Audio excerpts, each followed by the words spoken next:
নমস্কার বন্ধুরা, আমি সোমা আর আপনারা দেখছেন মাই পার্সোনাল স্ট্যান্ডার্ড। আজ নিয়ে এসেছি জবা গাছ। দিনের বেলা একেবারেই আসতে পারছি না, প্রচন্ড রোদের তাপ। সন্ধ্যাবেলায় আসতে হচ্ছে লাইট জ্বালিয়ে। আপনাদের জন্য নতুন একটা ভিডিও নিয়ে আজকে আসলাম। আমরা যারা বাগান করি, একটা দুটো জবা গাছ থাকবে না আমাদের বাগানে, এটা তো অসম্ভব। জবা গাছ আমাদের সবারই খুব পছন্দের এবং আমরা সবাই খুব ভালোবাসি। সেটা যে কোনো ভ্যারাইটি হোক, হয় দেশি না হয় বিদেশি, আমাদের বাগানে জবা গাছ কিন্তু থাকতেই হবে। আর বলতেই হচ্ছে, এই জবা গাছ নিয়ে আমাদের মধ্যে আছে অনেক কয়টি ভুল ধারণা, আর সেগুলো নিয়েই আজকে কথা বলবো। দেখতে থাকুন, আশা করছি খুব ভালো লাগবে। শেষ অবধি দেখার অনুরোধ রইল।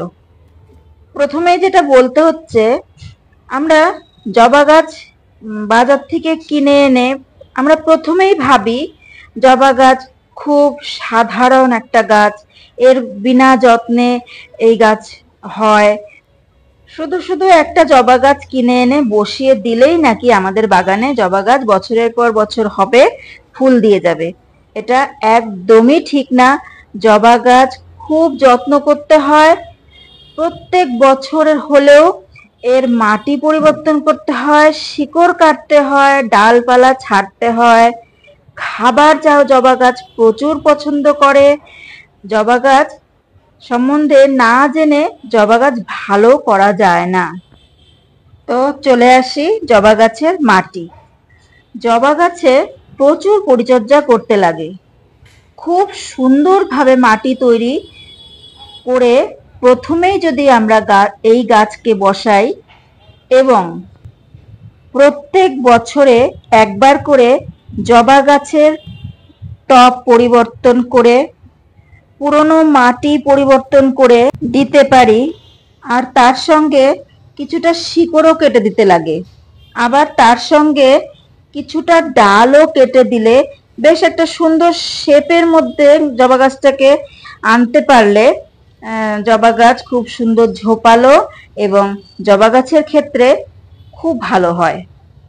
এখানে আমি যেই মাটি ব্যবহার করেছি তাতে আছে আমার বাগানের পুরনো টবের মাটি।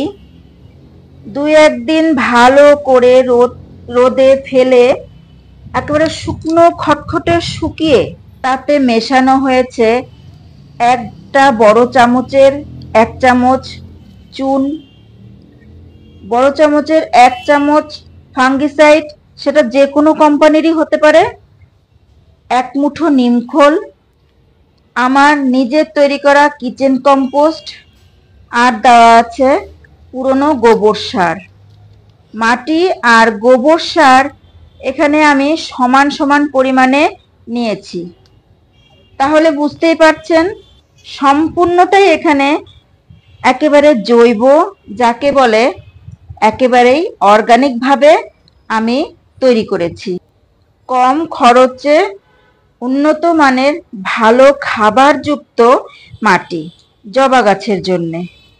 জবা গাছ প্রচুর খেতে ভালোবাসে, তাই এই খাবারগুলো আমাদেরকে জবা গাছের মাটিতে দিতেই হবে, তবে একটা জবা গাছ আমাদের বাগানে খুব সুন্দর তার চেহারা এবং অনেক ফুল দিতে সক্ষম হবে।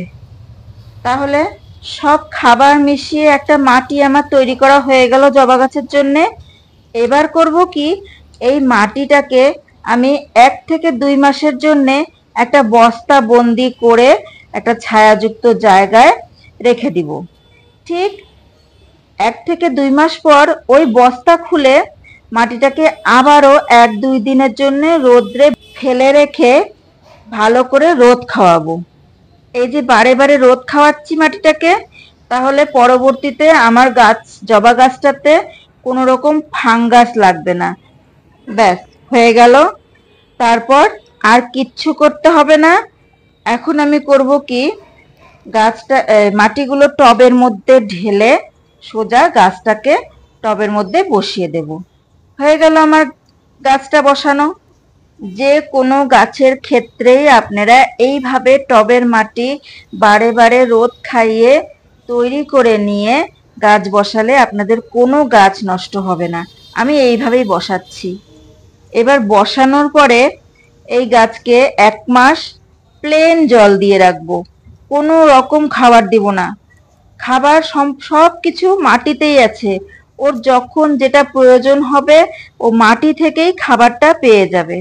দেখতে পাবেন ঠিক 1 মাসের মধ্যেই এই গাছের রূপ একেবারে পাল্টে যাবে। আমি বলছি, তখন আপনারাই বলবেন যে হ্যাঁ, সোমা যেটা বলেছে সেটা ঠিক কি ভুল। ব্যাস হয়ে গেল। আমার মনে হয় না আর কিছু বাকি আছে এই জবা গাছ নিয়ে কথা বলার।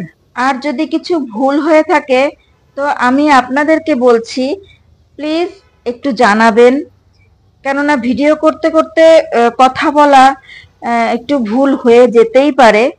আপনারা প্লিজ একটু আমাকে জানাবেন আর কি বাকি চলে গেছে বা কোনটা আমি জানি না।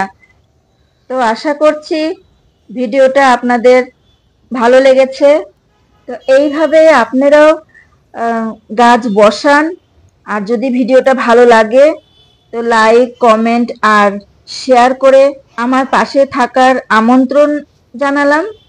আজকের এই জবা গাছের ভিডিওটা অনেকটাই বড় ছিল। যারা তাদের মূল্যবান সময় নষ্ট করে আমার সম্পূর্ণ ভিডিওটা দেখলেন তাদেরকে অসংখ্য ধন্যবাদ। যারা সাবস্ক্রাইব করছেন তাদেরকেও অসংখ্য ধন্যবাদ। আর যারা করেন নাই তারা সাবস্ক্রাইব করে রাখুন, তাহলে এই ধরনের নতুন নতুন ভিডিও আমি প্রত্যেক দিনই নিয়ে আসার চেষ্টা করছি। বাজার থেকে কিনে আনা বা খরচা করে বাগান করা তো অনেকেই করতে পারে, আবার অনেকে করতে পারে না।